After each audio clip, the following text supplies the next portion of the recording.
Hey y'all, welcome back to my YouTube channel. My name is Alexis. Today, I'm going to be talking about how to deal with haters 101. So, if you're on a certain journey or a certain path in your life and you feel like you're elevating, you're evolving, I always say this, and you just feel like the people around you are either not supporting you or you feel like maybe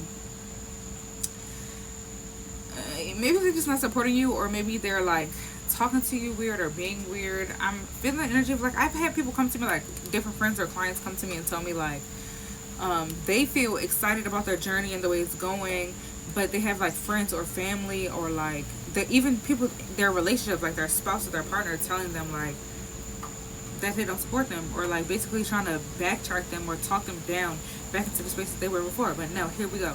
Okay, so let's talk about 5 ways. Let's do 5 ways that you can deal with people that are like skeptical about your journey, or that are like, trying to discourage you or take you off your path. Okay, we have notes. Step number one, or not step, but like number one, stay grounded in your truth. So whoever you believe that you are, as a man thinketh in his mind, so is he. So whoever you think you are, that's who you think you are. It don't matter if this person say this or this person say that, or if, let's say, you're on a weight loss journey and one of your friends is like being discouraging, or you're on like a sobriety journey and one of your friends is like always encouraging you to like be off of your path. That's a clear sign that you either don't need to be around this person, or that you're wavering on who you are as a person, or who you want to be as a person. Does that make sense? Right? So it's important to remember why you started your journey, what you're doing for it, who you're doing it for. If it's like a specific person, like I'm thinking of the energy where people be like, doing this for my kids. I know I just heard Miss Gladys. So like, even if you're doing it for your mom, like how Lil Wayne be shouting at his mother all the time, like, yeah. So then 2, we have communicate openly and respectfully. So let me tell you why.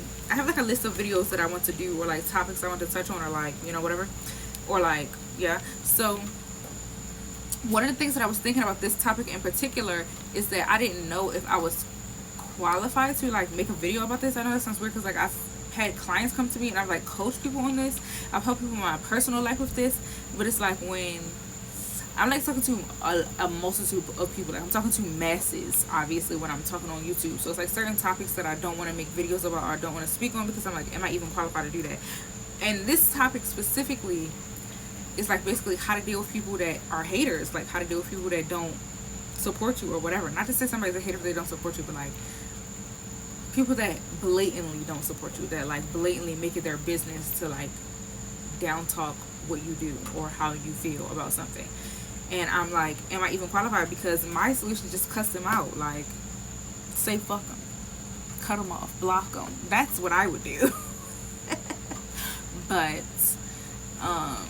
I'm learning with y'all. So these like things that I'm reading where it's like communicate openly and respectfully, I love that. Like, I feel like that's so like, what the kids be saying, that's so Sigma. It's like, no, I need to stop saying that.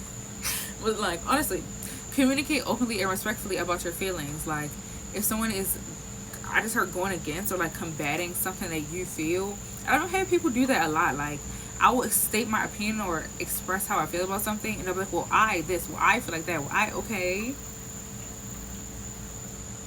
Anyway, communicate openly and respectfully. So, approach conversation with an open heart and an open mind. Try to see someone else's side of the like conversation. I start off the argument, so like whatever you're talking about, it's helpful to like maybe see their side, because maybe they're not just a hater. Like maybe literally they just have a problem with expressing themselves, or they have like a thing in their life. I always say that people are a mirror, so it depends. Like, if somebody is treating me a certain way, I know it's because they feel that way about themselves, or like something in their life. It's not always about you.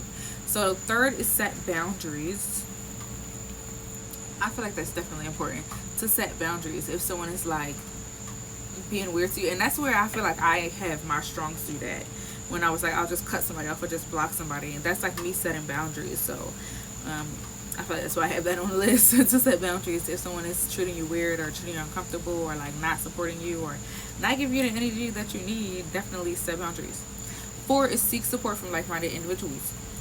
So I'm saying this, I have been lately joining a lot of groups, like Facebook groups, little peer groups, like WhatsApp groups, stuff like that, surrounding like different communities and stuff that I'm a part of, or even that I want to be a part of, that I'm like looking into being a part of, like doing more research on. So definitely surround yourself with people that are like you.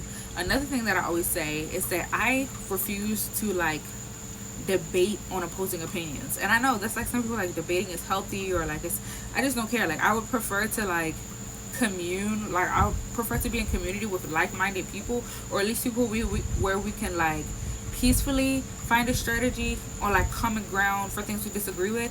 But if it's like we just completely are on opposing sides, like let's say like political views, I feel like any view can be shaped or molded based on the environment that you're around. So like if it's somebody who, or let's use racism, like just for an example, I don't think I could be around a person that was just like blatantly racist. Some people are okay with that. And I would rather be around people that are not blatantly racist than to be around people who are like racist and then try to convince them of not. Or it's like one time I was talking to my grandmother and she's telling me like we were having a debate about our opinions on like different religious structures and religious beliefs and stuff like that. And she's like explaining to me, you know, how to be like, Christ is the only one true savior and something, and only he can do this and do that and XYZ. And I'm like, okay, well my belief is this, and she asked me like, why are you telling me your beliefs like you don't care if I believe them? Like the basis of Christianity is to convince you to also join their cult. So she's like, when she's telling me, she's telling me like basically she's trying to save my soul. She's trying to get me into heaven. Like that's her thing when she's expressing her beliefs and her religion to me. And my thing is like, I don't give a damn if you believe what I believe or not. I still believe what I believe. I'm just telling you my beliefs. I'm not trying to convince you or recruit you into my same belief. So like seek support from like-minded people, because there may be people out there that have your beliefs and you can talk to them like regularly or just share back and forth on common ground.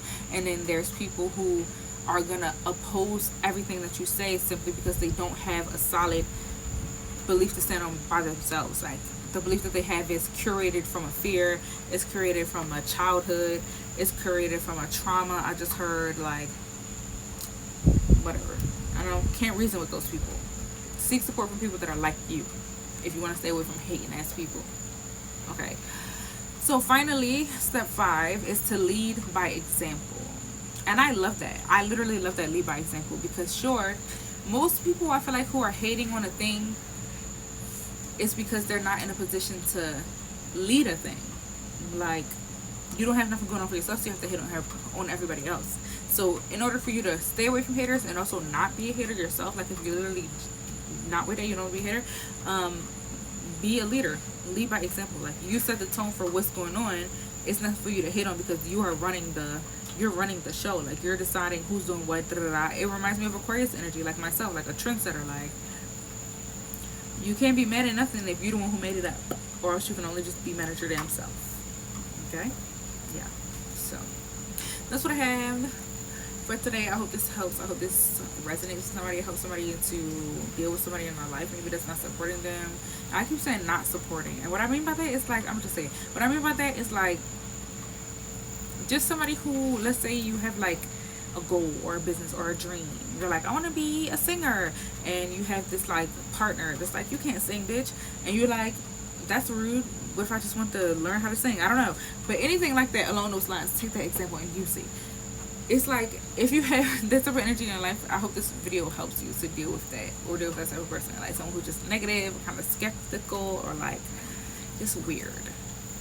Okay, that's really all I got. Amen. I'll see y'all in the next video. Bye.